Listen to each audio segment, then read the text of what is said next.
салом тамошобинони муҳтарам, дар ин навбат мехоҳем ба шумо дар бораи яке аз машҳуртарин моддаи кодекси ҷиноятии ҷумҳурии Тоҷикистон, моддаи 307 он маълумоти бештареро пешниҳод кунем ва тафсили онро ба шумо гуфта диҳем. хеле ки медонем, шумораи бисёри шаҳрвандони ҷумҳурии Тоҷикистон маҳз бо ҳамин модда дастгир мешаванд, ҳабс мешаванд ва ба зиндонҳо равон карда мешаванд. инак мегузарем ба он ки бо кадом сабабҳо ашхосро мумкин аст ки бо моддаи 307 кодекси ҷиноятии ҷумҳурии Тоҷикистон ба ҷавобгарии ҷиноятӣ кашид. тибқи талаботи қонун, даъватҳои оммавӣ бо роҳи зӯроварӣ тағйир додани сохти конститутсионии ҷумҳурии Тоҷикистон амали ҷиноятӣ ҳисобида мешаванд ва маҳз мутобиқи ҳамин моддаи 307 кодекси ҷиноятӣ барои ин гуна амалҳо ҷавобгарии ҷиноятӣ пешбинӣ карда шудааст. ин амалҳо гуфта кадом амалҳоро қонунгузор дар назар дорад, яъне ки бо роҳи зӯроварӣ тағйир додани сохти конститутсионӣ гуфта дар қонун чиро дар назар мегиранд. ин амалҳо 5 намуд мебошанд ва онҳо дар худи моддаи 307 қайд карда шудаанд ки мо онҳоро ба шумо пешкаш мекунем. якум ин даъватҳои оммавӣ ҷиҳати бо роҳи зӯроварӣ ғасб намудани ҳокимияти давлатӣ мебошад. дуюм бо зӯроварӣ нигоҳ доштани ҳокимияти давлатист. сеюм амали ғайриқонунӣ ки нисбати он ҷавобгарӣ тибқи моддаи 307 кодекси ҷиноятӣ пешбинӣ шудааст, ин бо роҳи зӯроварӣ тағйир додани сохти конститутсионӣ аст. чорум амал ин бо роҳи зӯроварӣ вайрон кардани тамомияти аслии ҷумҳурии Тоҷикистон ва амали охирон ки он навба кодекси ҷиноятӣ ба ҳамин модда ҳамроҳ карда шудааст. соли 2016 ин мусоида кардан ба содир кардани чунин кирдорҳо. бисёр ҳам мафҳуми васеъ ва аз ин ҷиҳат ҳам мақомотҳои қудратии ҷумҳурии Тоҷикистон ман фикр мекунам ки бениҳоят васеъ ҳам аз ин номгӯи амале ки муайян нест истифода мебаранд ва ашхоси зиёдеро ҳам бе исботи лозима мумкин аст ки бо фақат нишондоди ана ҳамин кирдор зиндонӣ кард. моддаи мазкур аз 3 қисм иборат мебошад ва ҷавобгарии ҷиноятиро низ гуногун муқаррар кардааст. масалан, агар тибқи қисми якуми ҳамин модда дида бароем, он амалҳое ки мо дар боло номбар карда будем, ҷавобгариашон ба маҳрум кардан аз озодӣ аз 3 то 8 сол бо мусодираи молу мулк ёки бе мусодираи молу мулк муайян карда шудааст. тибқи қисми дуюми ин модда бошад ки аллакай вазнинтар аст, барои содир кардани ҳамин кирдорҳо, вале ки агар онҳо такроран содир шуда бошанд, аз ҷониби гурӯҳи муташаккил содир шуда бошад, бо истифодаи мақоми хизматӣ ё ин ки бо истифодаи воситаи ахбори омма ё ин ки дигар шабакаҳои электронӣ, интернетӣ, дар ҳолати рецидиви махсусан хавфнок агар содир шуда бошад, дар ин навбат ҷавобгарӣ аллакай бо маҳрум кардани озодӣ аз 8 то 15 сол, бо маҳрум кардани аз муайян ишғол кардани ягон вазифаи муайян, ба ягон фаъолияти муайян даст задан то муддати 5 сол ёки бе ин ҷавобгарии иловагӣ ҷавобгарӣ муқаррар карда шудааст. ва қисми сеюми ҳамин модда ки аз ҳама ҷавобгарии вазбинро муқаррар кардааст, барои содир кардани ин амалҳое ки дар боло номбар карда шуданд овардем, агар онҳо тибқи супоришҳои ташкилотҳои нияти душманона дошта ё ин ки ягон намояндаи давлати хориҷӣ содир шуда бошад, ҷавобгариро аз 15 сол то 20 сол муқаррар кардааст бо мусодираи молу мулк ва ҳуқуқи ишғол намудани ягон мансаб ёки ба ягон фаъолияти муайян ишғол шудаанд. яъне ки агар дар кирдори шахс ҳамин амалҳо ё ин ки якчанд амале ки аз он 5 амале ки ман дар боло номбар карда шуда будам вуҷуд дошта бошад, пас фақат дар ҳамин ҳолат мумкин аст ки нисбати шаҳрванд парвандаи ҷиноятӣ оғоз карда шуда ва ба ҷавобгарӣ кашад. дар илми ҳуқуқшиносӣ 4 унсури ҷиноят вуҷуд дорад ки фақат дар мавриди вуҷуд доштани ҳамаи ҳамин 4 унсур дар амали ягон ашхос در این موردی که ما تفسیر کرده ایستادیم، یعنی در عملهای دعوت‌های اموی با روحی با زوروری تغییر دادن ساخت کنستیتوسیونی، باید که همین 4 عنصر جنایت وجود داشته باشد و پس از آن ممکن است که مقامات قدرتی مفتشان، پرокурорان و سودیه ها نیز ممکن است که نسبت اشخاص پرونده جنایتی آغاز کرده شده او را به جوابگری کشند. این عنصرها چگونه میباشند؟ در تحلیل دیگر پرونده های جنایتی که در آینده ما نیز نیت داریم با شما پیشکش نماییم، در همه آنها نیز 4 عنصر وجود باید داشته باشد. این عنصرها چنین میباشند: یکم این ابیکت جنایت است. یعنی چیست ابیکت جنایت؟ چیست؟ ساده کرده گویم یا ابیکت جنایت این آن چیزی میباشد که عمل غیر قانونی محض به همان روانه کرده شده است. در مورد ماده که ما تحلیل داریم، ماده 307، ابیکت جنایت این نظام سیاسی جمهوری تاجیکستان حسابیده میشود، فعالیت مقامات های حاکمیتی کنستیتوسیونی و نمایندگان قانونی آنها حسابیده میشود. یعنی عنصر دوم این جنایت طرف ابیکتیوی جنایت است و فکر من یکی از مهمترین و سرسالترین عنصر جنایت میباشد که نادرست از طرف مقامات قدرتی، نادرست از طرف مفتشان، پرокурорان و سودیه ها دیده برآمده میشود که باعث زیاد محبوس شدن اشخاص شهروندان جمهوری ما محض با همین ماده 307 رسیده است. تحلیل ها چخیلی که گفتم نشان میدن که طرف ابیکتیوی این جنایت از طرف مقامات تفتیشاتی و سودی ناپوره است، یک طرفه است و غیر ابیکتیوانه به آنها بها داده می شود که خیلی که گفتم محض باعث آن میگردد که شماره اشخاص با همین ماده محکوم شده خیلی افزوده است. طرف ابیکتیوی گفتم چی رو در نظر دارم؟ طرف ابیکتیوی این علامت های بیرونه جنایت می باشد که شخص دیگر می تواند آن رو به واسطه نظارت کند، آن رو مشاهده کند. در مورد ماده 307 کودکس جنایتی فقط 5 عمل می توانند که طرف ابیکتیوی جنایت حسابیده شود. یعنی که این دعوت های اموی جهت با راه زوراوری غصب کردن حکومت دولتی، یعنی که همین دعوت اموی باید از طرف کسی مشاهده کرده شونده باشد، آن رو دیده شود، آن رو شنیده شود، احساس کرده شود. این یکم عمل بود. این یکم طرف ابیکتیوی بود، دعوت اموی با راه زوراوری غصب نمودن حکومت دولتی. دومی دعوت اموی با راه زوراوری نگاه داشتن حکومت دولتی. سوم دعوت اموی با راه زوراوری تغییر دادن ساخت کنستیتوسیونی، دعوت اموی با راه زوراوری ویران کردن تمامیت ارضی جمهوری تاجیکستان و اخیرا این مساعده کردن با صادرکنی چنین کردارها. ببینید که در همه جا در 4 کردار در اول دعوت اموی می رود، یعنی که کردار از دعوت اموی سر می شود و خود نام ماده 307 هم همین است، دعوت اموی. ولی یکی از کرداری که مطابق آن با ماده 307 شما به جوابگری کشیده می شود این مساعدت کردن با صادرکنی چنین کردارها که آن را من از جهت علم حقوق فکر می کنم که نادرست قانونگذار در اینجا جای کرده است. مساعدت کردن برای دعوت های اموی، مساعدت کردن برای صادر کردن این عمل ها باید به یک ماده دیگر و جوابگری نیز برای اون باید کمتر سبکتر بشه. یعنی که طبق ماده 307 فقط برای دعوت ها و جوابگری کشیده می شود. ولی اگر در این سمت یگان عمل معین اجرا کرده شده باشد، آن را نباید با ماده 307 تصنیف کنند و به جوابگری کشند، بلکه مثال با ماده 306، یعنی که با راه زوراوری با غصب کردن حکومت دولتی، با راه زوراوری نگاه داشتن حکومت دولتی و غیره.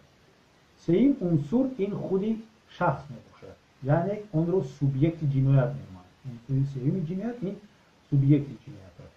نه همه کس را ممکن است که برای چنین دعوت‌های امویت به جوابگری کشید. باید حتما مقرر کرد که این شخص طبق قانون‌های جمهوری تاجیکستان به جوابگری باید کشیده شود یا که نیست. شرط اساسی به جوابگری کشیدن اشخاص طبق همین ماده 307 که ما تحلیل کرده ایستادیم، این با سن سال معین در آمدن اشخاص، یعنی که با 16 سالگی در آمدن اشخاصی صادر کننده عمل غیر قانونی و وضع سلامتی روحی او می باشد. فقط در همین حالت ها اگر معین کرده شود که اشخاص از سن 16 سال بالا می باشد و وضع سلامتی او نقض است، یگان شکایت از وضع سلامتی روحی او نیست، می تواند که اشخاص رو به جوابداری کشید. این رو سوبژکت جنایت می آمد. و عنصر آخران که همیشه باید دقت کرده شود، این طرف سوبژکتیوی حسابیده می شود. یعنی مناسبت صادر کننده همین عمل، کسی که دعوت عمومی صادر کرده است، با کردارش از جهت گناه، از جهت انگیزش، از جهت مقصدش، از جهت حالت احساساتی خود میشه. مثل که شخص باید حتما درک کند که عمل غیر قانونی است. اگر شخص حتما درک نکند که عمل غیر قانونی است، قابلیت درک کردن عمل غیر قانونی خود را نداشته باشد، پس منطقاً معلوم است که این شخص کاملا صحت و سلامت از جهت روحی نیست و طبق که در بالا گفتم همچون سوبژکت جنایت نباید اعتراف کرده شده، نسبت آن جوابداری پیش بینی شده باشد و نسبت آن جوابداری تطبیق شود، اون رو به محبس کشند و غیره و غیره. انگیزه ها باشد برای عملی نمودن دعوت های عمومی میتواند گوناگون باشد. مثال این میتواند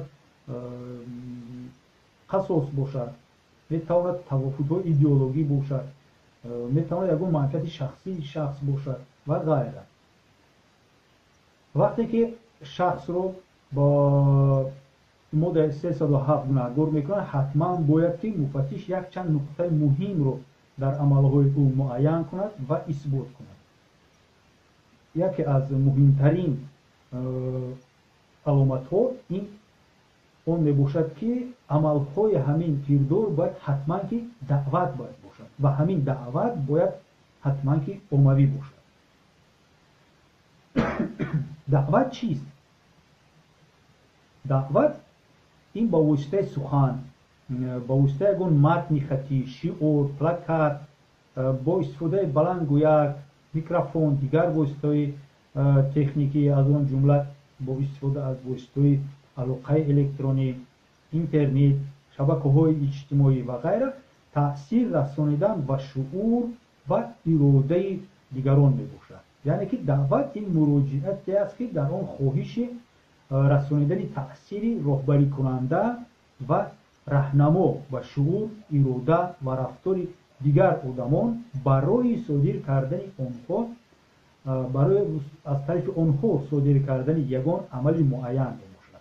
فقط در همین حالت اون مراجعت، اون تکلیف، اون سخنهای انسان رو میتوانیم که دعوت کنیم. دعوت عمومی این عمل مقصدناک است. مقصد یعنی که با وجود آوردن هوسمندگردانی است. با وجود آوردن هوسمندگردانی برای راه زورآوری غصب نمودن حاکمیت، با زورآوری نگاه داشتن آن، با زورآوری ویران کردن ساخت کنستیتوسیون جمهوری تاجیکستان یا اینکه دیگر عملهایی که در بالا منبر کرده بودیم و طبق ماده 307 این عملها جنایت اعتراف میشوند. این مقصد یعنی هوسگردانی برای صادر کردن چنین عملها، برای فعال سازی و متحد سازی اراده شهروندان، برای رسیدن به همین مقصدها میباشد. این دعوت عمومی است و محض به همین خصوصیت‌هایش و خصوصیت‌های مقصدناکیش دعوت‌های عمومی از دیگر نمود مراجعت‌ها و اظهارات‌ها فرق می‌کند. نه فقط نباید همه مراجعت و اظهارات را دعوت عمومی برای سرنگون کردن ساخت کنستیتوسیونی، برای غصب حاکمیت گفته اعتراف کرده و شخص رو به جوابداری کشید. باید آن را حتما از جهت مقصدناکیش جدا نموده، از دیگر مراجعت و اظهارات‌ها جدا کرد. چطوری که گفتیم دعوت عمومی مقصدناک است و از روی همین مقصدناکیش یکی از علامت‌های خصوصیت‌ناکیش و یکی از علامت‌های جداگانه‌اش حسابیده می‌شود. همزمان باید قید کرد که هدف دعوت‌های مذکور خصوصیتی عمومی دارد، یعنی که با یگان اشخاص معین یک و یگانه روانه کرده نشدن، با یک گروه نو معین شخصان عمومی روانه کرده شده. در این گونه مراجعت ها درباره چگونه در کجا چی طور صادر کردن اون عمل هایی که در بالا نمبر کردیم، اون 5 عملی که در بالا نمبر کردیم، یگان چیز گفته نمی شود. گفته نمی شود که اصول فعالیت اکستریمیستی محض کدام است، مشخص چیکار کردن در کار. در این مورد فقط دعوت های عمومی است و این دعوت ها عمومی هستند و این عمومیت ها به شخصان عمومی، به شخصانی که معین نیستند روانه کرده شدند. عمومی گفته چرا می‌آمد؟ عمومی گفته چنین دعوت های را حساب میکنند که در آن که اون شکل کشوده دارد و شخصانی چیزی که گفتیم در بالا با شخصانی دایره وسیع روانه کرده شده باشد. مثال برآمد میکنید در مجلس ها، در میتینگ ها، در یگان چرابینی های عمومی، در شبکه‌های اینترنتی برآمد میکنید استفاده بردن شعارهای اکستریمیستی در وقت راهپیمایی ها و گردیمایی و پیکت ها و غیره. میگن قانونگذار معین نکرده است که چند نفر رو عموما نامیدن میکنند. همین در قانونگذاری تاجیکستان نیست، در علم حقوق این مسئله حال و هم حل خود را نیافته است و من فکر میکنم که از روی تجربه کاری، از روی مشاهده ها که مراجعت به دو و زیاده اشخاص نامعین علاقه این دعوت عمومی حسابیده میشود. وقتی که شما به یک کس مراجعت میکنید، ذکر نام او را میگیرید، این مراجعت عمومی نیست، این مراجعت خصوصی است. وقتی که شما به یک کس نامه مینویسید و چنین تکلیف ها و چنین دعوت را پیش بری میکنید، این نیز دعوت عمومی حسابیده نمیشود. وقتی که شما در واسطه اینترنتی رو استفاده برده و طریق مسنجر، واتساپ، ایمو و دیگر واسطه علاقه‌های الکترونی با کسی معین مراجعت میکنید و چنین اظهار عقیده میکنید، چنین دعوت‌ها رو میکنید، این نیز دعوت عمومی برای زوراوری، تغییر دادن ساخت کنستانی و از این جهت هم با جوابگری با ماده 307 کدکس جنایتی کشیدن شما آورده باید نرسانید. چون که این دعوت عمومی نیستند.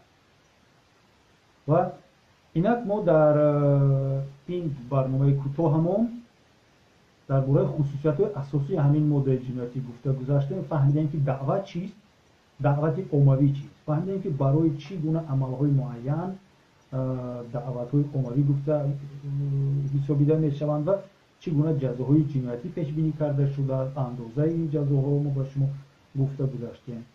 ولی باید قید کرد که در علاقه‌مندی به همین موضوع باز چند علاوه‌های مهمی کلان حجم دیگری نیز هست که ما تصمیم گرفتیم که آنها رو در برنامه‌های آینده منتظم قدم به قدم به شما فهمانده دهیم و امیدوار هستیم که آن برای شما مهم میباشد، ضرور میباشد، چون که دانستن حقوق و وظیفه‌های شهروند این یکی از منفعت‌های شما میباشد و در همه حالت میتواند که شما نزدیکان شما و این چنین با اون اشخاصی که به یاری محتاج هستند کمک رساند. حالا باشد فقط یک چیز رو میخواستم با شما توصیه بگیرم که دعوت عمومی برای زوراوری تغییر دادن ساخت کنستانی این عمل جنایتی حسابیده میشود و برای اون جزای جنایتی پیش بینی کرده شده چیزی که گفته و از این لحاظ چند میتوانید از چنین عملها خودداری کنید و همیشه راه‌های با طرز آسایشته فهمانیدن، پهن کردن فکر و عقیده خود رو انتخاب کنید و دست به زوراوری، به ویرانکاری، به آن بسر و سامانی ها دست نزنید و همیشه از راه‌های معامله، از راه‌های صلح‌آمیز استفاده کنید. در اینجا برنامه ما به اتمام میرسد. خداحافظ دوستان گرامی، تا برنامه‌های آینده. اگر سوال محض به همین ماده داشته باشید، تطبیق اون دیگر سوال‌ها میتوانید به سراغی که در اینجا آورده شده از سراغ الکترونی، رقم‌های تلفنی نویسید. اگر امکان توانیم به آنها ما جواب میگردانیم. درباره پیشنهادهای خود اوید رشد برنامه ما درباره دیگر موضوعات نیز میتوانید به ما پیشنهاد کنید. تا بازدید دوستان عزیز، تشکر برای دقت.